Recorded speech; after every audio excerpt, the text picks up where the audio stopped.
Okay, team. So if I'm trying to figure out which, like what my prompt is and all that good stuff to write the exemplar, you're going to see in the writing unit overview, if you go down, it's kind of nice. They have it broken down into like which weeks or which lessons you're doing which writing task, okay?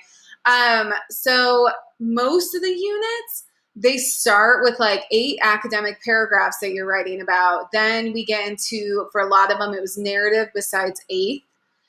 Then there's a lit analysis essay. And then these on demand, again, we don't even need to worry about this. We're not going to be doing them. The reason fifth, sixth, and seventh are all doing narrative is our first PBA is actually narrative. So eighth, you're going to look at the narrative PBA. We're going to use it as a pretest because you get into narrative unit 2.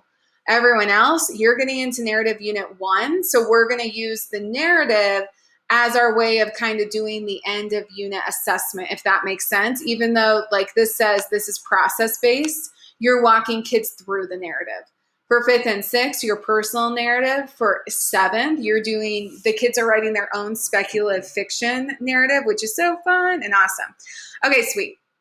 So here we have an exemplar mentor text. Here's the prompt. So I'm going to go ahead and copy and paste that into my unit internalization guide. The other thing I want to look at as I'm doing this is I'm going to scroll down.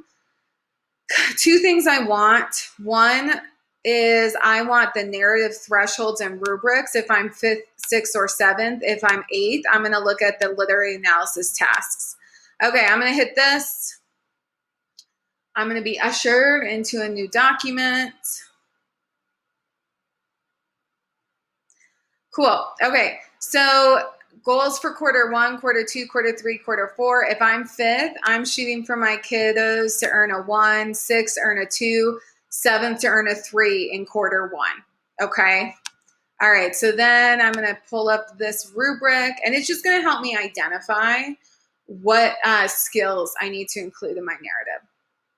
So once this pulls up, sweet. Okay. Again, 5th was a 1. So I'm looking for 1s here. Again, please, please, please write this at a mastery level. Do not try to think about how a 5th grader would write. I just want you to have the rubric so that you start familiarizing yourself with it. Again, you'll have a ton of scoring time with it, so you'll get used to it, but just so you know, to help guide you, okay?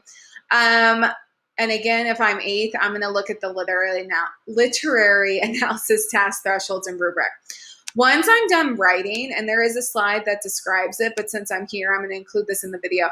Once I'm done writing my personal narrative to this prompt, and I'm only going to write this, don't worry about the author's reflection for now. It's important, but you don't need to do that at the moment.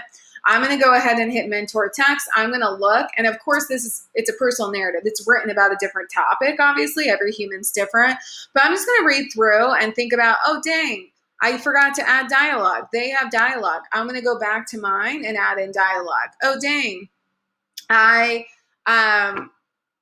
The word fussed is a good verb. Maybe I can make my verb use stronger. Or there are probably going to be lots of things in my narrative, skills that aren't in here. Like maybe I developed really strong tone using language and that's not in here.